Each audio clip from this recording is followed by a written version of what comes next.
आज का हमारा टॉपिक है पोलियोमाइलाइटिस।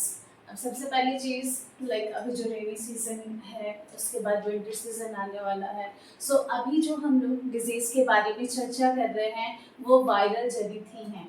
ठीक, तो इसमें आज हम चर्चा करेंगे पोलियोमाइलाइटिस के बारे में, समझेंगे कि पोलियोमाइलाइटिस होता क्या है, किस माइक्रो ऑर्गेनिज्म की वजह से ये कॉज हो रहा है, वायरल है और बैक्टीरियल है। आफ्टर दैट क्या क्या ऐसे लक्षण है जो पेशेंट में देखने को मिलते हैं। और आई थिंक आप लोगों ने सुना होगा पोलियो के केसेस अब तो बहुत ज्यादा कम हो चुके हैं।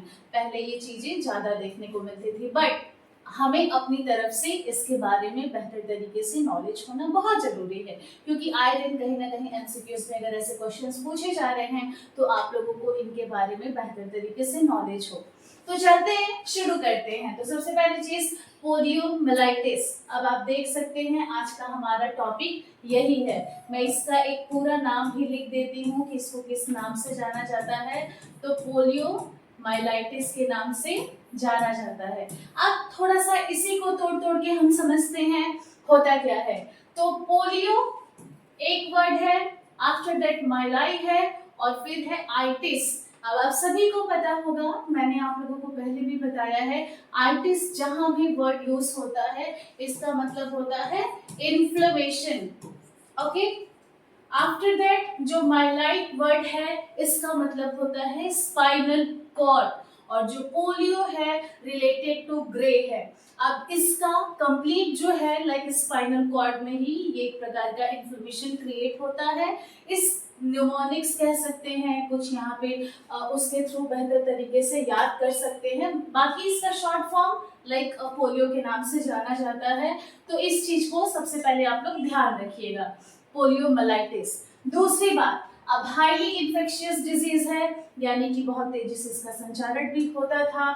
और किसकी वजह से होता है, तो आप लोग अगर मैक्सिमम बुकों में देखेंगे तो लिखा हुआ होता है एंटेरोवायरस समूह के ये होते हैं पोलियो वायरस। बट मैं आप लोगों को स्पेशली यहाँ पे थोड़ी सी इसकी फैमिली, जीनस, उसके बारे में बता देती हूँ। तो जैसा कि अगर हम बात करें फैमिली के बारे में, यानी कि ये जो पोलियो वायरस है किस परिवार से बिलोंग करता है, तो ये पिकोरना विरिडी जो परिवार है उससे ये पर्टिकुलर पोलियो वायरस बिलोंग करता है।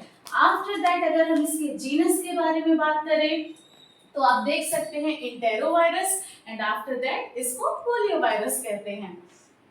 आई थिंक इंट्रोडक्शन थोड़ा सा आप लोगों को क्लियर हो रहा होगा। उसके बाद ये जो पर्टिकुलर डिजीज होती है, प्राइमरीली डाइजेस्टिव जो ट्रैक्ट होता है, यानी कि जो आहार की नाल होती है उसके थ्रू ये इंटेस्टाइन में जाके इन्फ्लेमेशन क्रिएट करती है। अब वही कंडीशन जब समय के साथ साथ सीवियर होती जाती है तो स्पाइनल कॉर्ड पे अफेक्ट करती है, और उसके बाद आप लोगों ने सुना होगा पेशेंट की लोअर लिम्ब सबसे पहले अफेक्ट होती है, पैरालिसिस कॉज होता है। और अगर पैरालिसिस पे भी बेहतर तरीके से ट्रीटमेंट ना किया जाए तो आगे चल के वो डिसेबिलिटी का कारण बनता है। आगे बढ़ते हैं, समझते हैं इसको और बेहतर तरीके से। तो अगर हम बात करें पोलियोमाइलाइटिस की कंडीशन में कि कौन सा ऐसा एज ग्रुप है, कौन से ऐसे उम्र वाले हैं जो सबसे ज्यादा इफेक्ट होते हैं, तो जो 5 वर्ष से कम होते हैं बच्चे, उसमें भी मैं आप लोगों को एक और चीज ऐड कर देती हूँ, जो 6 माह से 5 वर्ष के बच्चे होते हैं यही सबसे ज्यादा इफेक्ट होते हैं। इस चीज को आप लोग ध्यान दीजिए।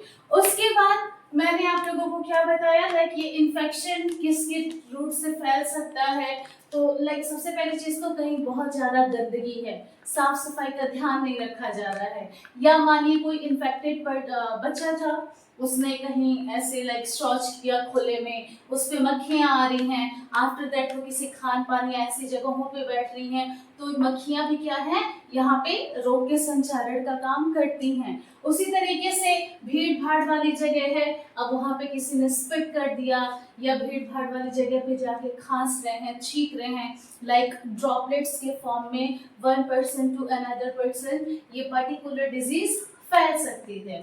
ठीक, तो इस चीज को आप लोग याद रखिएगा, यानी कि जहां भी साफ सफाई का ध्यान नहीं रखा गया वहां क्या है, चांसेस है इस पर्टिकुलर डिजीज यानी पोलियोमाइलाइटिस होने के। आफ्टर दैट अब आप सभी को पता है ये वायरस कौन सा वायरस है, तो पोलियो वायरस है। अब पोलियो वायरस है तो यहाँ पे सबसे पहली चीज थ्रोट सिक्रेशन में क्या होता है, ये प्रेजेंट जाएगा, वहां चिपकेगा, अपनी प्रेजेंस बनाएगा। आफ्टर दैट ये अंदर की तरफ जीआईटी रीजन, इंटेस्टाइनल रीजन को अफेक्ट करता है और फिर समय के साथ साथ आगे बढ़ते हुए ब्लड स्ट्रीम में पहुंचता है। अब इसकी मैं एक छोटी सी आप लोगों को पैथोफिजियोलॉजी समझा देती हूँ, जिससे कि आप लोगों को ये बहुत बेहतर तरीके से समझ में आ जाएगा। तो थोड़ा ध्यान दीजिएगा, अभी हम पोलियोमाइलाइटिस की पैथोफिजियोलॉजी समझने जा रहे हैं। तो सबसे पहली चीज, वायरस इमेजिन कीजिए लाइक माउथ के रूट से अंदर गया, ठीक है, इंटरनली। अब आफ्टर दैट जैसे ही वो बॉडी में पहुंचा तो गैस्ट्रो इंटेस्टाइनल ट्रैक्ट यानी कि जो जीआईटी रीजन है वहां पे इंटेस्टाइन पे ये अफेक्ट करना शुरू करेगा। अब इंटेस्टाइन में पहुंचा, आप सभी को पता है ये अपनी रेप्लिकेशन करेंगे, अपनी ग्रोथ एंड डेवलपमेंट करेंगे, तो यहाँ पे मल्टीप्लाई करना शुरू करेगा। अब मल्टीप्लिकेशन हुआ इसका, फिर अगर यहाँ पे बेहतर तरीके से क्योर कर लिया गया तो बहुत अच्छी बात है, अदरवाइज अगर प्रॉपर क्योर नहीं किया गया तो ये फिर पहुंचता है, पासेस इनटू ब्लड। अब आप सभी को मैंने इससे पहली वाली क्लास में बताया होगा कि अगर ब्लड में वायरस गया तो उसको वैलेमिया बोलते हैं, तो यहाँ भी ऑब्वियसली वही कॉज होने वाला है। उसके बाद ये पहुंचता है स्पाइनल कॉर्ड में। अब स्पाइनल कॉर्ड तुरंत आपको समझ लेना है, लाइक यहाँ पे बात वर्टिब्रल कॉलम नहीं, स्पाइनल कॉर्ड की बात हो रही है, जहां से क्या होती है, पतली पतली nerves like sensory and motor neurons हमारे पर्टिकुलर अदर पार्ट्स को नर्व सप्लाई देते हैं। तो यहाँ से क्या हुआ, अब वो यहाँ की जो नर्व्स होती हैं उस पे अटैक करेगा। अब अटैक करेगा तो जो मोटर न्यूरॉन्स हैं वो क्या हो जाएंगी, धीरे धीरे अफेक्ट हो जाएंगी, जिसकी वजह से पेशेंट को पैरालिसिस होता है या फिर डिफॉर्मिटी होती है। जैसे कि आप लोगों को आई थिंक ये डायग्राम बेहतर तरीके से विजिबल हो रहा होगा। सो ये ब्रेन है, जिसमें आप सभी को पता होना चाहिए ब्रेन के दो हेमिस्फीयर होते हैं, left and right hemisphere. After that ये जो पर्टिकुलर रीजन है यही क्या है, स्पाइनल कॉर्ड है। और ये जो आप लोगों को रेड कलर में पतली पतली तार जैसी दिख रही है, यही क्या है, नर्व्स हैं। जैसे आप लोगों ने अपने आसपास में ट्रांसफार्मर देखा होगा, वहां से बहुत सारे तार यानी कि वायर्स गए होते हैं, जो हर कॉलोनीज को क्या करते हैं, इलेक्ट्रिसिटी सप्लाई करते हैं। आफ्टर दैट सभी के घर में जाते हैं। उसी प्रकार अगर हम अपनी बॉडी के बारे में बात करें तो इसी स्पाइनल कॉर्ड से नर्व्स जुड़ी होती हैं और फिर वो कुछ हमारी अपर लिम्स को, कुछ हमारी लोअर लिम्स को नर्व सप्लाई करती हैं, कुछ हमारे फेस रीजन को, फेशियल को। तो इस चीज को समझिए। अब हुआ क्या, लाइक ये वायरस क्या किया, स्पाइनल कॉर्ड पे ही अफेक्ट किया। अब अफेक्ट करेगा, मान लीजिए यहाँ पे वायरस उपस्थित हो गया। अब यहाँ से जो मोटर न्यूरॉन सेंसेशंस को लोअर लिम्ब में ले जा रहा है वो क्या होगा, अफेक्ट होगा। तो पेशेंट को धीरे धीरे मसल एट्रोफी हो सकती है, वीकनेस हो सकती है, पैरालिसिस हो सकती है, और अगर प्रॉपर क्योर ना किया जाए तो डिफॉर्मिटी का भी कारण बन सकता है। आई थिंक इतनी चीजें आप लोगों को बेहतर तरीके से समझ में आ रही होंगी। एक चीज और, जब हम बात करेंगे सेंट्रल नर्वस सिस्टम की तो आप लोगों को याद रखना है वहां पे ब्रेन और स्पाइनल कॉर्ड सम्मिलित होता है। बट अगर हम पेरिफेरल नर्वस सिस्टम के बारे में चर्चा कर रहे हैं तो यहाँ पे बात मोटर और सेंसरी न्यूरॉन्स की हो रही है।